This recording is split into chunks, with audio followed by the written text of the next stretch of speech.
पूर्वीचं नाव जे आहे ते गोविंद बुवा जोशी. म्हणजे आपण जे कीर्तनाला सुरुवातीला जे रामकृष्ण म्हणून म्हणतो ते त्यांचं पद आहे. त्यांचा जन्म झाला किंवा बालपण गेलं ते त्र्यंबकेश्वरमध्ये. अत्यंत वेदांचं अध्ययन केलेलं संस्कृत प्रचूर असं त्यांचं ज्ञान. पण कीर्तन सेवा करून नारायणाची भक्ती करायची हा त्यांची मनापासून त्यांची आवड होती. आणि त्यामुळे आई वडिलांनी सुद्धा त्याला सबळ असा पाठिंबा दिला. आज आपण जे नारदीय कीर्तन बघतो त्याच्यामध्ये यांनी अतिशय मोठं योगदान दिलेलं आपल्याला दिसतं. नारदीय कीर्तन कसं असावं, हरिदासाचा पोशाख कसा असावा, आचरण कसं असावं, असं सर्व त्यांनी त्याच्या मर्यादा घालून दिलेल्या आहेत. आणि तेव्हा त्यांनी संन्यास घेतला त्यावेळेस त्यांनी तारकाश्रम असं नाव धारण केलं. आणि त्यांच्या भक्तीवरती प्रसन्न होऊन इंदूरचे ग्वाल्हेरचे राजे सुद्धा त्यांचे भक्त झालेले आपल्याला दिसतात. असं हे तारकाश्रम आपल्याला आजच्या मूळ पदामध्ये सांगता येईल.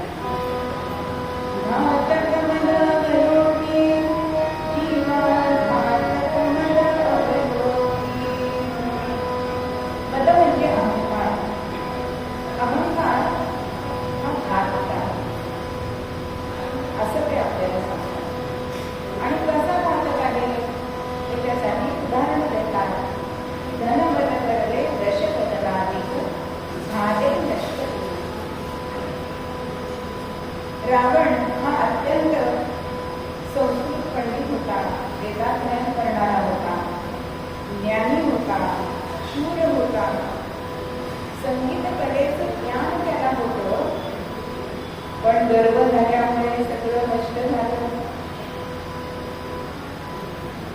म्हणजे इतका पराक्रमी होता की कैलास पर्वत उचलण्याचं काम त्यांनी केलेलं. आज सुद्धा त्यांनी रचलेलं काव्य शिवतांडव तिथे आजही रेडिओवर लागतं. इतका ज्ञानी असणारा पण गर्वाने आपल्याला गर्व होतच असतो. छोट्या छोट्या गोष्टींचा गर्व होतो. तर सिद्धांत दर्पण या ग्रंथामध्ये किती प्रकारचे मद आहेत हे सांगितलेलं आहे. कुलं नित्यं श्रुतं रूपं शौर्यं दानं तपस्तपाः प्राधान्येन मनुष्याणां सत्तेताः मदहेतवाः. भगवान गोपाल कृष्ण महाराज की जय. सामान्यपणे माणसाला 7 प्रकारचे अहंकार आहेत. कुलम, कुलाचा अभिमान. एखाद्या माणूस सांगतो की आम्ही ना बाजीप्रभू देशपांडेंच्या कुळातले आहोत. पण कुळाचा अभिमान कधी धरावा हो? आपण कुळाच्या प्रसिद्धीमध्ये कीर्तीमध्ये जर भर घालत असू. बाजीप्रभूंनी दोन्ही हाताने तलवारी चालवल्या. मी यांना साधं पेन सुद्धा धरता येत नाही हातात, तर चालेल मग कुळाचा अभिमान होतो. किंवा आज आपल्याला असं दिसतं की संसाराला डबल इंजिन लागतंय सध्या. दोघांनी कमवायला लागतंय. तर एखाद्या स्त्रीने असं म्हटलं की आपल्या संसाराचा भागच नाही आहे, त्यांनी नोकरी करता पार्ट टाइम नोकरी करते, पण याचा कुणाचा अभिमान जागृत होतो. आणि तो आजपर्यंत आमच्याकडे कोणी स्त्री नेहमी नोकरी केलेली आहे. म्हणजे कुणाचा अभिमान हा व्यर्थ. कुलम एकदम संपत्तीचा अभिमान तो विचारायचा. म्हणजे गर्भश्रीमंत असतात ना त्यांना नसतो बरं का अभिमान. पण आत्ता IT मध्ये लागलेली मुलं असतात. अहो सुरुवातीलाच त्यांना 1.5-2 लाख रुपये पगार महिन्याला मिळतो. म्हणजे वडिलांच्या पेक्षा कितीतरी रिटायरमेंटला सुद्धा वडिलांना एवढा महिना पगार मिळाला. आणि मग हातात पैसा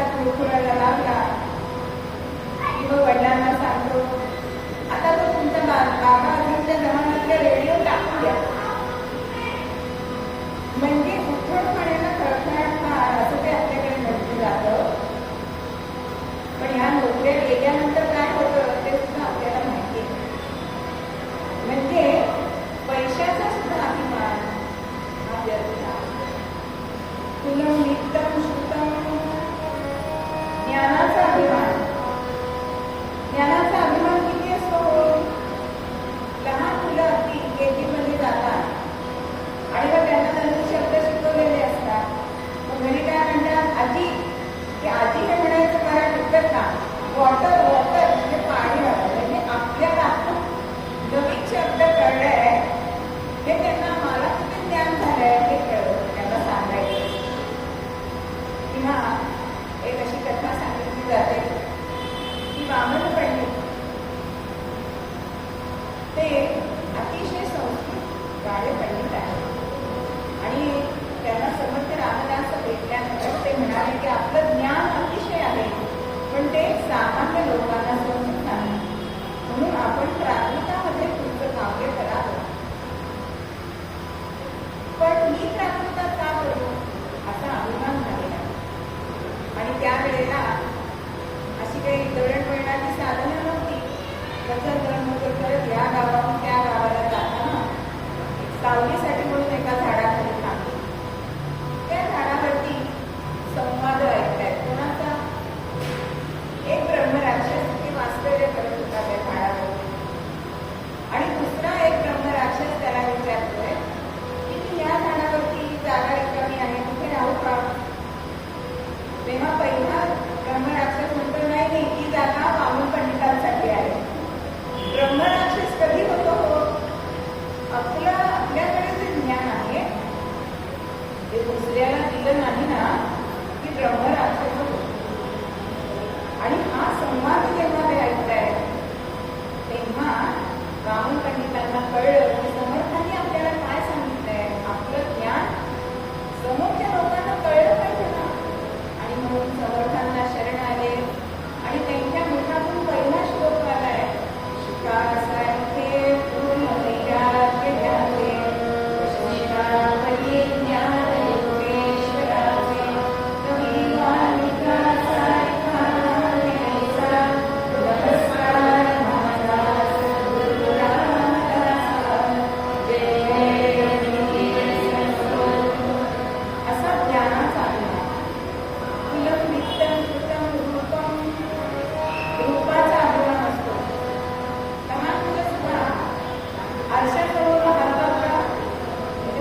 मी बोललोय, काही कोणाला गावळा पैसे देणार आणि शेवटी सुनबाई तिथे आली आणि हात जोडून त्या पिंडाकडे बघते आणि सांगते की तुमची जी जुनी शार्दरी आहे त्या शार्दरीवरती 2 मोठे डबे दिले ना तरच मी ती गोहाळणीला देईल.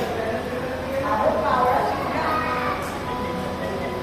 म्हणजे किती आपला जीव हा अहंकारी असतो बघा. पण हा अहंकार जो आहे ना तो सोडायला सांगताय. कारण अहम हा आत्मनिर्देश करण्यासाठी आवश्यक आहे ना.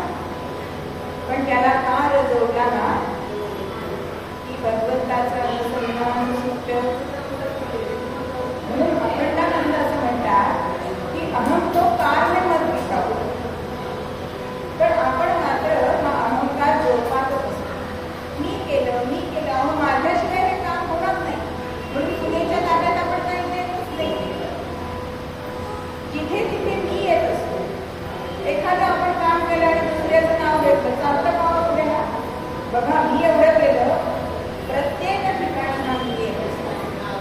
पण संत जे असतात ना त्यांना मी कधीही जवळपास सुद्धा येऊ देत नाही. कारण त्यांची वृत्ती काय असते तर अहंकाराचा मारा मला तो राजसा माझ्या उदासा कालिदासी असं आपले महाराज म्हणतात. मग या संतांची दृष्टिकोन काय असतो तर भगवंता तूच करता आहेस आणि तूच करता आहेस, मी मात्र निमित्त मात्र आहे.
यांचाही हा जन्मदिवस आहे. ब्राह्मतेज आणि साक्षात्रतेज यांच्यामध्ये आपल्याला आढळतं.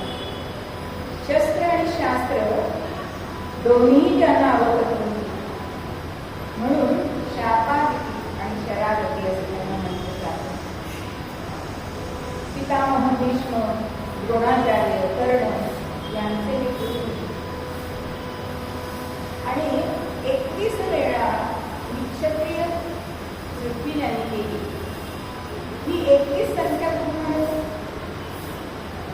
असा आपण विचार केला तर ज्या वेळेला जमदग्नींना सहस्रार्जुनीने त्यांच्यावर वार केले ते वार 31 होते आणि म्हणून त्यांनी 31 वेळा क्षत्रिय वृत्ती केलेली आपल्याला दिसते. सप्त चिरंजीवामध्ये त्यांना स्थान मिळालेलं आहे. आणि अक्षय तृतीयेच्या दिवशी अनेक चांगल्या घटना घडलेल्या आहेत. म्हणजे त्रेतायुगाची सत्ययुगाची सुरुवात आजच्या दिवशी झाली. या दिवशी आपण जे काही करू ना ते अक्षय होतं, म्हणून आज खरेदी करतात. सोन्याची खरेदी आज बोलायलाच नको, पण काय तुमच्याकडे घ्यायचं त्याचं घेतात ते अक्षय होतं. त्याशिवाय उच्च दाखवत सुद्धा आपण आज केली मुद्दामून केली आज लावलं जातं. किंवा पांडवांना जे अक्षय पात्र मिळालेलं होतं ते सुद्धा आजच्या दिवशी मिळालेलं आहे. आज जर आपण दानधर्म केला म्हणजे विशेषतः जलदान दिलं तर त्याचं पुण्य जास्त सांगितलेलं आहे. अशी ही अक्षय तृतीया आहे आणि तिचं अजून एक महत्व आहे ते आपल्याला आख्यानामध्ये बघायचं आहे. तुम्ही आता जाणार चैत्र मास चालू होता आणि यज्ञेचे भोजन करून भगवान विष्णू हे तुपाची महापुरुषी घेत आहेत. आता स्त्रियांना काय होतं माहितीये, जेवण झाले सुश्रूष बघतात आणि त्यांना मात्र मात्र आवडायला लागतं.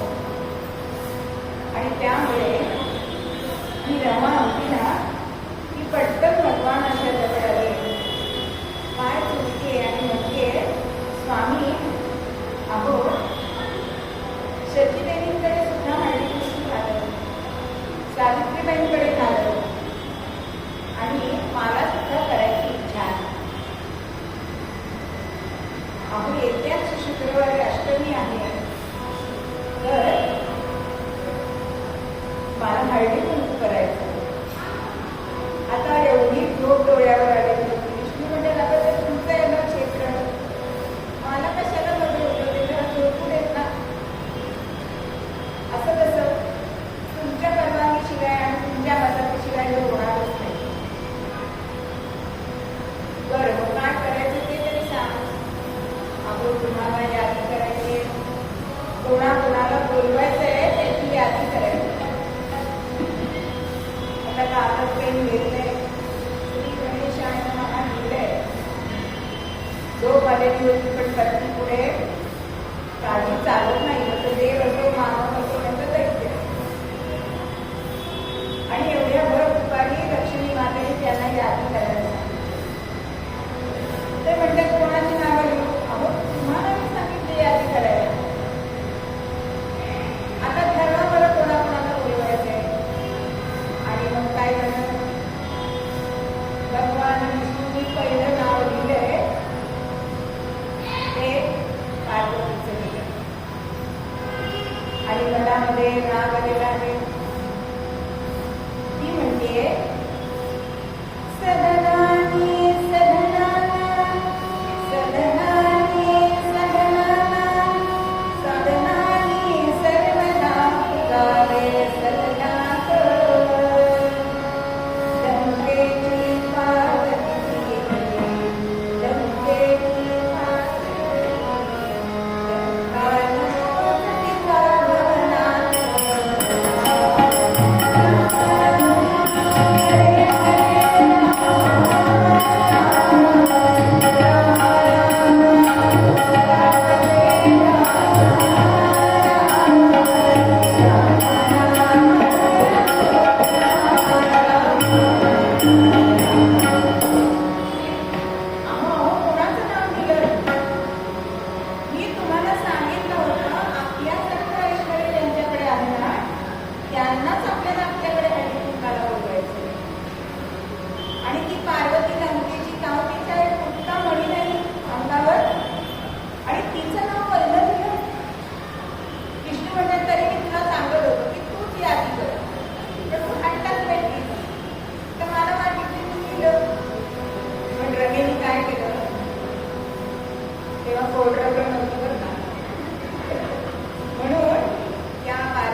एवढ्यामध्ये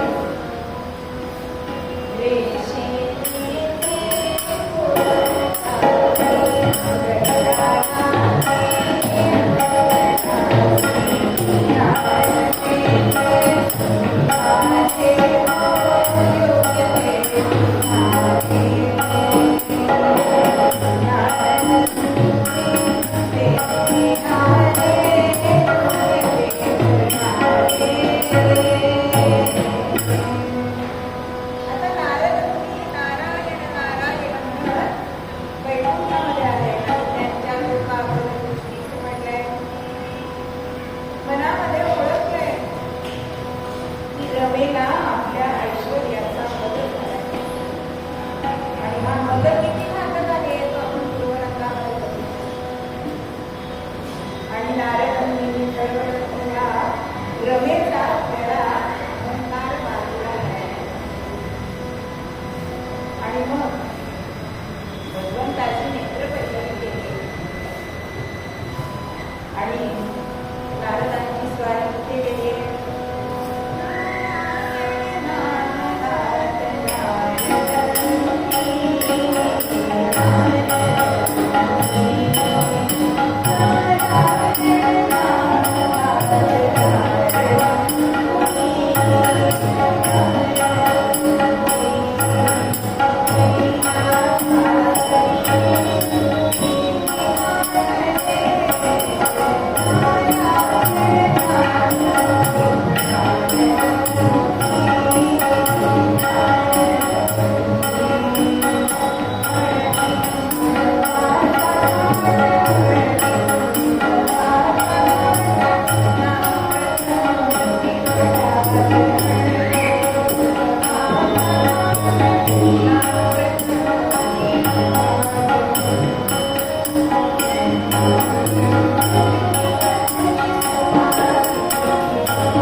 शंकर भगवान आणि पार्वती माता साडेपाठ खेळत होते.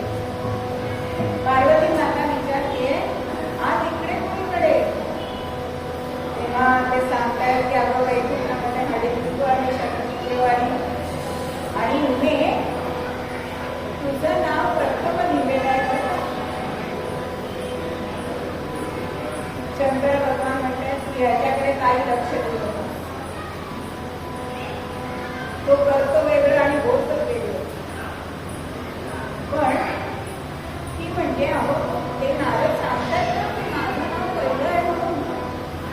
आणि नारदवरती सांगतायत की रमेनी सगळ्यांकडे बोलावणी पाठवण्यासाठी गरुडाला पाठवलाय पण तुझ्याकडे मी आलोय तर पुन्हा शंकरांच्या मनामध्ये पाच चुकी आहे.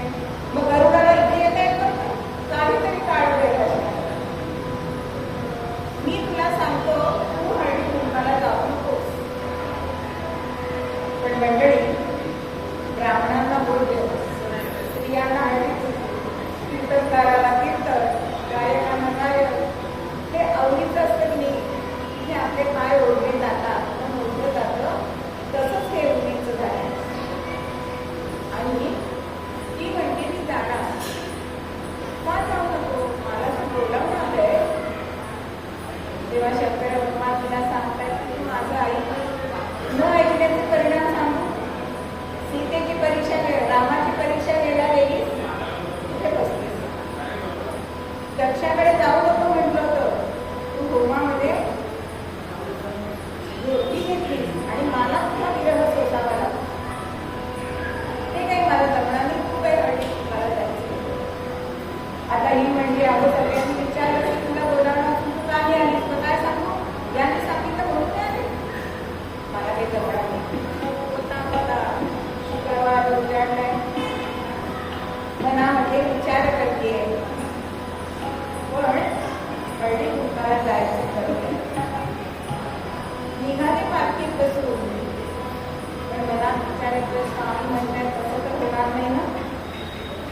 आणि शंकर भगवानांच्या सुद्धा मनामध्ये असत आहे की ही जाती खरी अपमान लावणार नाही. हे मन असं संलग्न असलं पाहिजे बरं का. पतीच्या मनातलं पत्नीला कळलं पाहिजे आणि पत्नीच्या मनातलं पतीला कळलं पाहिजे. कसं या दोघांचं होत आहे. पण हळदी कुंकाकडे जायचं आहे. हळदी कुंकाला हे फक्त आईवडिलांनी ठरवलेलं होतं. आणि इकडे काय वैकुंठामध्ये तर या हळदी कुंकाची एवढी तयारी झाली होती.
मोत्याची जाळीमध्ये गळ्यामध्ये तलवडी, साज, एक गाडी, नंतर रत्नहार असे अनेक प्रकारचे हार घातले.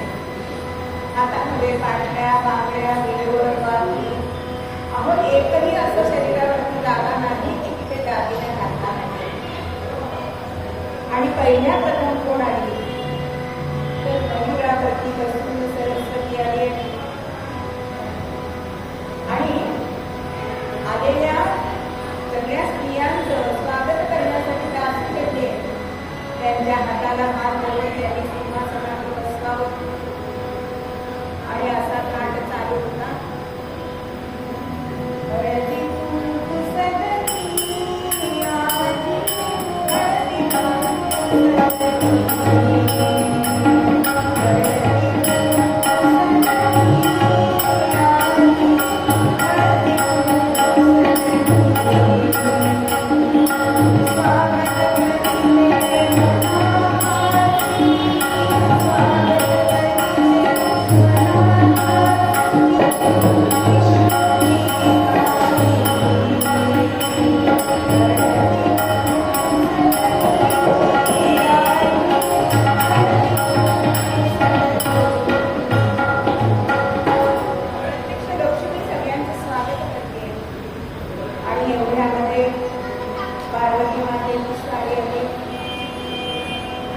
आणि अतिशय क्रुद्ध झाले की न बोलवता सुद्धा आले कशी अपमान करणे. अहो इथे गरिबांना प्रवेश नाही. आणि पार्वती माता म्हणजे खरंच धनाशिवाय किंमत नाही नव्हे जगामध्ये. पण मला मी उन्मत्त झाले की ऐश्वर्याने कुठून गेलेली रमा लक्ष्मी तिला अपशब्द बोलते. आणि हे अर्थातच सुनेला आवडलं नाहीये. सरस्वती हातामध्ये आपला विणा घेतलाय, मयुरावर बसलीये आणि त्याच पावली कैलासावर जाऊन शंकर भगवानांना सगळा झालेला वृत्तांत सांगते की तिथे सतीचा अपमान होतोय. पण तुम्ही क्रोधायमान न होता काहीतरी उपाय सांगा. आता ही सून होती म्हणून ऐकून घेते बरं का, पत्नीचं ऐकत नाही. आणि मग शंकर भगवानांनी तो सगळ्या वृत्तांत ऐकल्यानंतर काय केलं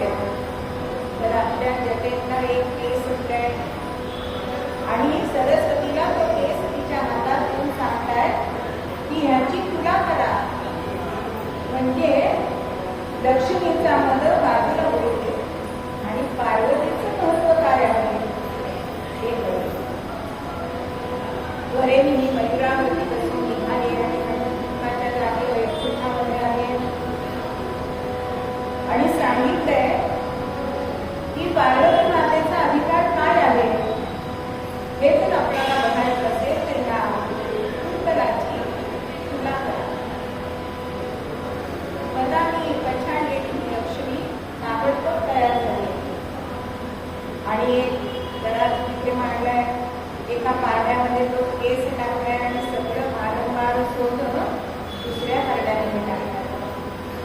पण तरी सुद्धा या एका केसाचं जे पारडं होतं ते पारडं जड झालंय.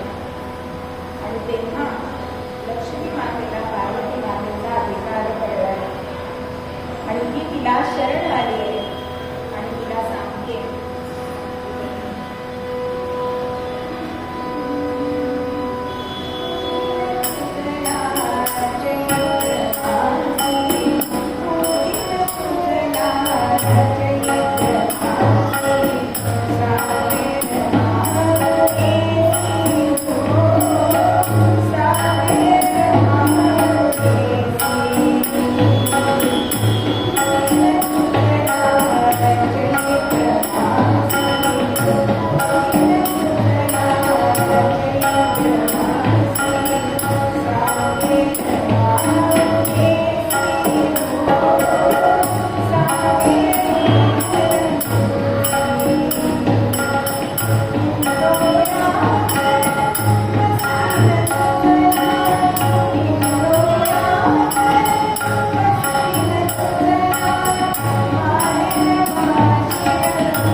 आणि तुला महिनाभर झोपाळ्यावर बसली आणि तेव्हापासून चैत्रातल्या हळदी कुंकाची सुरुवात झाली आहे.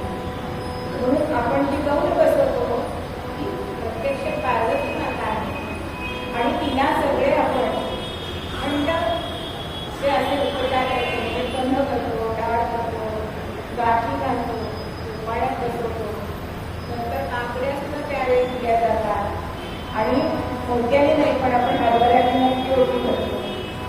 असं हे हळदी कुंकू तेव्हापासून चैत्रात सुरू झालं.